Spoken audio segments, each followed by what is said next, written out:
In this video, we're talking about 3 pivotal technologies that you will be seeing in cybersecurity and that you need to know about starting right now. Quick note to those of you that are watching this for the CompTIA Security Plus study guide that I'm building, stay tuned to the end of this video. I'm going to have all kinds of bonus technologies that you're going to need to know about, and also a note for you at the very end, so stay tuned. Now, the first thing that we're going to talk about is a SIEM, or a Security Event and Information Management Device. And basically, these can do 2 things. They aggregate and correlate a ton of data, and I mean a ton of data. What does it do with that data?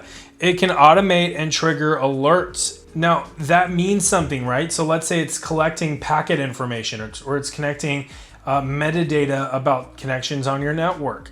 And it's going to have a whole lot of that data, because think about, your network, or think about your business. That could be quite a lot of traffic.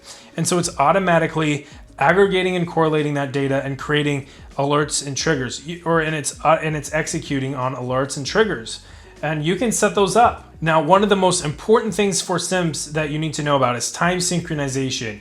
Time is incredibly important, because you may get different timestamps, and it's important to know when specifically, or which timestamp specifically is referring to when the packet traveled and was received versus when it hit the SIEM or when it is being presented to you now. Another thing is event duplication. You don't want any kind of duplication, so you want to find a way to prevent duplication or get rid of duplicates where possible. And of course, you'll have a ton of logs that you're going to want to look at, so make sure that you know how to leverage your SIEM to create alerts and triggers and build reports. SIEMs can be a very, very, very powerful tool whenever you have one.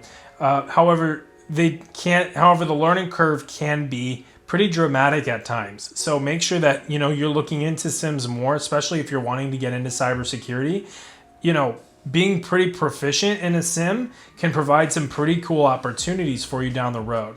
Next is data loss prevention. One is USB blocking, so preventing people from plugging in USBs. Yes, sometimes people will just drop a USB in a parking lot thinking, okay, someone's gonna plug it into their computer. And then someone plugs it into their computer, and now they got malware. So you can prevent that by preventing USBs. Another is cloud-based DLP and leveraging assets that maybe a third party can provide to you to prevent data loss. Another is via email, so tracking what kind of attachments are being included in emails, what general information is being typed in emails.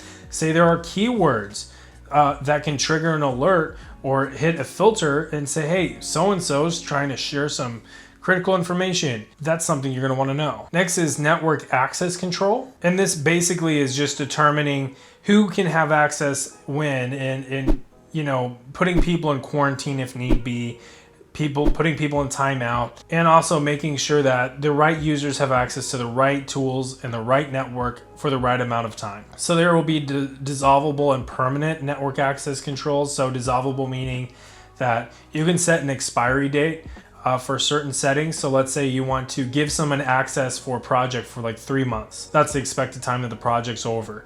And then at the 3-month mark, they lose all their access. Well, let's say they need an extension. You can add an extension to that, and then let's say 5 months, then they lose their access. Whereas with permanent, you just kill their account. They no longer have access. There are all kinds of host health checks that you can perform, and that basically just lets you know, hey, is a host up? Who has access to that host? What kinds of things are being done on that host? You got agent versus agentless, and basically what that means is, is there a console that you can interface with? Is there an agent console that you can work with to build certain rules and do certain things? Or is this all done automatically, just built into the hardware itself? So that is agent versus agentless. And of course, let's talk about bonus round. We got mail gateways. Let's keep them fishes in the bay. Don't we love puns? Man, I'm such a dad. I'm not even a dad. I'm making dad jokes. First, we got the spam filter. It'll catch just known spam. Very important. You can have a degree of data loss prevention added in as well to make sure that you're catching sensitive data in transit. You can also encrypt your emails.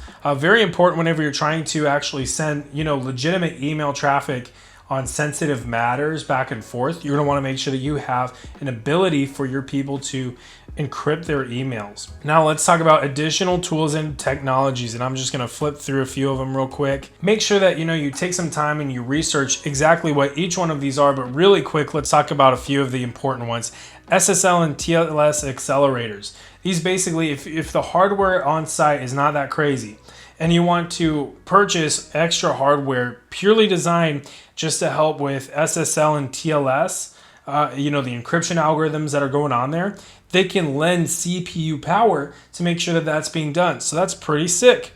You also got SSL decryptors, and it kind of similar situation. It's helping that. And then you've got hardware security model, which basically handles some of the cybersecurity principles and techniques that we've talked about in a couple of the past videos on this channel. And it unfortunately may not allow the most customization through like an agent or any kind of like web agent that you can access, but it might have heuristics, and it might be able to just on its own handle a lot of the security needs that you have. So with that, those are the top 3 with some bonuses, technologies that you need to be aware of in cybersecurity. If you are watching this for the study guide, make sure you comment down below on something that you learned, and there's a chance I might shout you out in the comments section. So with that, stay tuned for the next element of the Security Plus study guide. We'll see you next time. Bye.